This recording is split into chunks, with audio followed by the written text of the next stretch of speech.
الحمدللہ وکفا وسلام علی عبادہ الذین اصطفی اما بعد بسم اللہ الرحمن الرحیم۔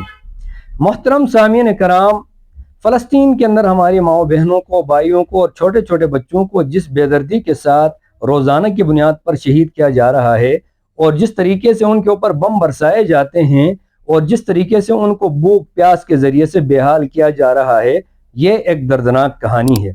میں اپنے سامعین کو بتانا یہ چاہتا ہوں کہ ایک ناجائز ریاست کی پشت پناہی کرنے والے ایک سفاک قاتل، جس کے ہاتھ مسلمانوں کے خون سے رنگین ہے، عرب حکمرانوں نے اس ظالم اور سفاک قاتل کو اپنے پاس بلا کر جس طریقے سے ان کو خوش آمدید پیش کی، اور جس طریقے سے ان کو ویلکم کہا، اور جس طریقے سے عورتوں کو نچا کر، اور جس طریقے سے اس قاتل کو ہار پہنا کر ان کی حوصلہ افزائی کرنے کی کوشش کی، اس عمل کے ذریعے سے ان حکمرانوں نے مسلمانان عالم کے دلوں کو رنجیدہ کیا ہوا ہے۔ مسلمانان عالم کے دل اس وقت مغموم ہے اور یہ پریشان ہے، اور ان حکمرانوں کو یہ بتلانا چاہتے ہیں کہ عرب حکمرانوں، ہمارے اسلاف کی تاریخ تو یہ تھی کہ ہمارے اکابرین، ہمارے اسلاف نے ان کافروں کو ذلیل کر کے رکھا تھا، اور ان کو ایسے ذلیل کر کے اور مرعوب کر کے رکھا تھا، ان سے کہا جاتا تھا مسلمان ہو جاؤ عزت پاؤ گے، اگر مسلمان نہیں ہوتے ہو ذلیل ہو کر جزیہ ادا کرو،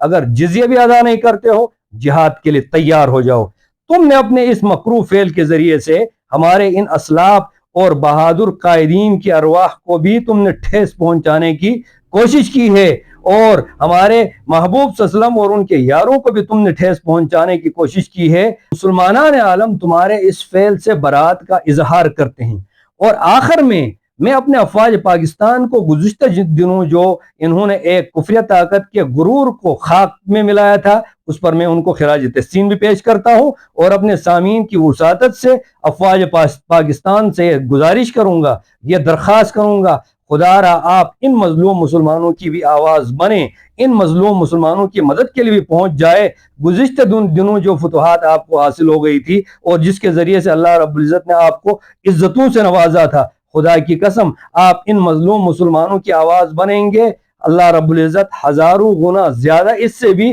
آپ کو دنیا میں بھی عزتوں سے نوازیں گے، آخرت میں بھی عزتوں سے نوازیں گے۔ ہم آپ کے لیے دعا گو ہیں، اللہ رب العزت آپ کا حامی و ناصر ہو، اللہ رب العزت ہم سب کو دین کی خدمت کے لیے قبول فرمائے۔ وآخر دعوانا الحمدللہ رب العالمین۔